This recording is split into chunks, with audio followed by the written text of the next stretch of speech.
ఇవాళ తెలంగాణ రాష్ట్ర వ్యాప్తంగా ఉన్నటువంటి బీసీ బిడ్డలందరూ కూడా తమకు రిజర్వేషన్ కావాలని డిమాండ్ చేస్తున్న విషయం మీకు తెలిసిందే.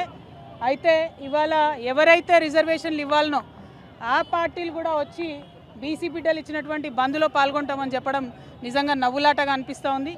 ఇవ్వాల్సినటువంటి భారతీయ జనతా పార్టీ, దొంగ జీవోలు ఇచ్చిన మోసం చేసినటువంటి కాంగ్రెస్ పార్టీ, వీళ్ళు కూడా బంద్లో మేము పాల్గొంటూ ఉన్నామంటే చాలా దారుణంగా ఉంది. హంతకుడే నివాళులు అర్పించినట్టుగా అనిపిస్తూ ఉంది. బీసీ బిడ్డల్ని మీరు మభ్యపెట్టద్దు, మోసం చేయొద్దు.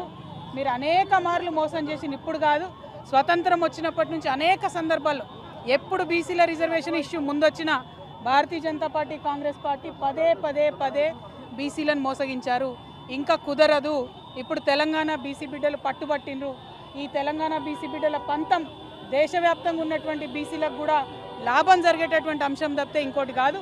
ఎట్లా అయితే తెలంగాణ ఉద్యమం చేసినామో మరో బీసీ తెలంగాణ ఉద్యమం చేపడతాం. ఖచ్చితంగా 42% రిజర్వేషన్ సాధించేంత వరకు కూడా వెంటబడతాం. ఇవాళ తెలంగాణ జాగృతి యునైటెడ్ పూలే ఫ్రంట్ ఆధ్వర్యంలో ఖైరతాబాద్ చౌరస్తా అంతా కూడా బంద్ చేసినాం. మరి పెద్ద ఎత్తున ఇవాళ బంద్ని జయప్రదం చేయవలసిందిగా ప్రజాస్వామ్యవాదులందరినీ కూడా నేను కోరుతా ఉన్నాను. ఎందుకంటే పదే రాజకీయ పార్టీలు ఒక వర్గాన్ని మోసం చేయడం మంచిది కాదు.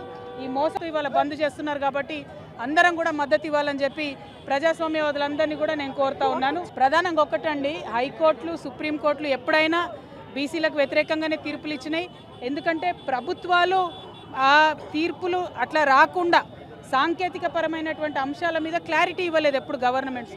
ఉదాహరణకు మన తెలంగాణ రాష్ట్రంలోనే సరైనటువంటి జనగణన జరగలేదు, సరైనటువంటి ఎన్యూమరేషన్ జరగలేదు, సరైనటువంటి dedicated BC commission rules follow అవ్వలేదు. అవన్నీ అయి ఉంటే కోట్లలో నిలబడేటి. నిన్న ఇచ్చినటువంటి జీవో 9 కూడా రిఫరెన్స్ వీళ్ళు ఏదైతే సవరించిన పంచాయతీరాజ్ చట్టం ఉందో దాని గురించి పెట్టకుండా పెట్టినారు కాబట్టి జీవో 9 కూడా కొట్టేసారు. అంటే చిత్తశుద్ధి లేదు పార్టీలకని తెలుస్తూ ఉంది. కాబట్టి ఒకటే రిక్వెస్ట్ చేస్తున్నాం, కాంగ్రెస్ పార్టీ అయినా భారతీయ జనతా పార్టీ అయినా మీరు బీసీ బిడ్డల్ని మోసం చేయడం, మభ్యపెట్టడం మానేయండి. ఎన్నికలు ఇంకో 5-6 నెలలు కాకపోయినా ఏం ఒరిగేది లేదు, నష్టమేం లేదు.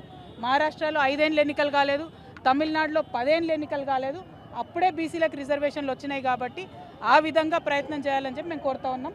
యూపీఎఫ్ చైర్పర్సన్ గారు బొల్ల శివశంకర్ గారు అది తప్పమ్మా, ఇదివరకు ఉన్నటువంటి బీఆర్ఎస్ సర్పంచ్ల బిల్లులన్నీ కూడా ఆపడం జరిగింది. కాంగ్రెస్ పార్టీ ప్రభుత్వం 2 సంవత్సరాల్లో బిల్లులు ఇవ్వలేదు. అనేక మంది సర్పంచ్లు ఆత్మహత్యలు చేసుకుంటే కూడా కరగలేదు ఈ ప్రభుత్వం. వాళ్ళు ఇక ఎగ్జాస్ట్ అయ్యి ఆశలు వదిలేసుకుంటే మళ్ళీ కొత్తగా ఎలక్షన్లను తీసుకొచ్చారు. ఇప్పుడు ఆ పాత వాళ్ళు గెలుస్తారా నిలుస్తారా అనేటటువంటిది ఒక ప్రశ్న అయితే, రెండవ ప్రశ్న పదే బీసీలను ఎట్లా మోసం చేస్తారమ్మా? 3 సార్లు బిల్లు పెట్టింది ఈ ప్రభుత్వం. ఒకసారేమో 42% బిల్లు పెట్టింది, ఇంకొకసారేమో సవరణ చేసింది, ఇంకొకసారేమో జీవో అని ఇచ్చింది. అంటే ఏది కూడా టెక్నికల్గా నిలవకుండా చాలా తెలివిగా బీసీలను మోసం చేస్తున్నారు. ఇది కరెక్ట్ కాదు.